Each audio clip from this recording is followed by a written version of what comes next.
good to see a few familiar faces in the audience. Thank you for coming along. So I wanted to talk to you today a little bit about, and the word we were talking before about was partnering charters and joint ventures. So what is a joint venture? A combination of resources and expertise. I think we've already talked about that. Headley touched on that. Richard, you mentioned it in terms of the size or small, how big, small the size of the team is. A joint venture also theoretically could save money if it's set up properly. It can be informal and it can be a handshake. And the other one is it either creates a separate entity for a corporation or a limited liability or a partnership, or operates jointly as separate entities. These are things that a joint venture can be. In my opinion, what you want to try and make them is as simple as possible with a very direct message. So this project started off with an idea. What we did from there is we formed a project team, and many of you will have done this, and that project team basically consisted of engineers to the contract, an engineers rep, which was me, and then we had a subcommittee, which included a bunch of councillors and some technical staff from the council. What these guys then did is we put together a request for, or registration of interest, sorry, an ROI. All right, that ROI went to the world because we're part of the, the CER, because of New Zealand being in the Commonwealth, in the wider trading enterprise, if you like, of the world as we know it. What happened there was we put this out to the world, and 23 organisations, I think it was, registered interest. And in the end, it then came down to a selection of 7 contractors. So from the 23, we whittled it down to 7. And then we decided that we were going to interview them. And you probably wonder where I'm going with this, but the reason that this project was so successful is because we insisted on a joint venture partnership with the parties that were going to be contracted with the council.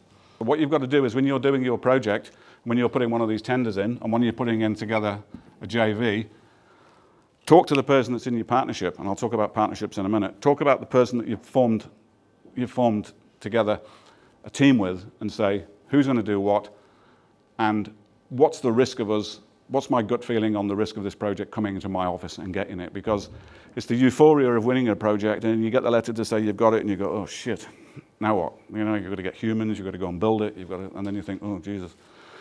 So that was a really interesting exercise, because what it taught me was that the guys that got the job, who built the thing, this guy here had put together loads of drawings, loads of information, a really good concept, and something I thought, wow, that looks really good.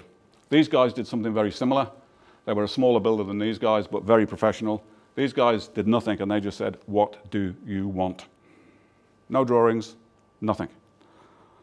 And on the basis of that, they were chosen, through that one word, into pole position. And then from that, this concept was designed by a very clever architect called Martin Knight, who Grant and I spent a bit of time with, and he just came up with a solution. Anyway, so my key word to you and the takeaway word for that is please make sure that you choose your gut feeling properly. And if it doesn't feel right, and if it doesn't smell like a box of chocolates, it probably ain't a box of chocolates. So get rid of it, so don't go for it if you don't think you can do it. In terms of how to price, be bold, but take some risks if you want to, but understand. Don't just say, oh shit, I can do it for 2 bob, because you will go broke. Work out where it sits in the marketplace. How to price, that was important. I didn't want to do that early on. I wanted to talk you through that after we'd gone through the other items. Okay. Look, so what I want you to take away is this, in closing, is always review and rate against your own business needs. So what I'm saying there is, when you're looking at a tender, you might get a tender that is a rocket ship to go to the moon, but you know in your heart and soul that you're never going to be able to achieve that. So if you can't do it, don't bloody do it, because you'll send yourself broke in a heartbeat, right? So review and rate against your own business needs for the joint venture, all right? Look at it in terms of what you can and can't do realistically. Also, review and rate against your JV partners. Try not to pick a partner that is so low down the pecking order in your team that they're not going to add enough value to be able to be considered seriously by the other people, okay? What is the risk involved? We've talked about the risk. You had some great, funny ways of dealing with the risk in that little workshop, but what is the risk? I showed you the risk on the Civic Theatre project. There was a massive risk, but there was also a huge reward. So just work out the risk. So we were negative on that job when we started it, and we ended up with a 4 times the normal margin for what the contractors were earning in the market at that time.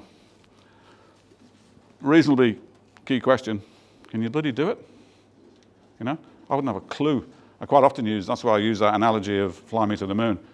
I wouldn't have a clue of how to go to the moon. I wouldn't, you know. But if you told me to build a space station docking center, I'd probably be able to do that because I'd hire the experts to give me a hand do it. But I wouldn't have a clue how to get there and back. I'd get people involved. So can you do the project? And if you can't, don't do it. Don't go there. Why would you? You can go broke at home. Don't need to go to work to go broke. And then what help do you need? And that comes back to your needs of your partners. So look, that's probably it for me. As I say, we've got to move on. And I'd just like to say, you know, thanks for coming to listen to an old man rave on. And I hope you've taken something from today. And it's been my pleasure to be here for you. Thanks.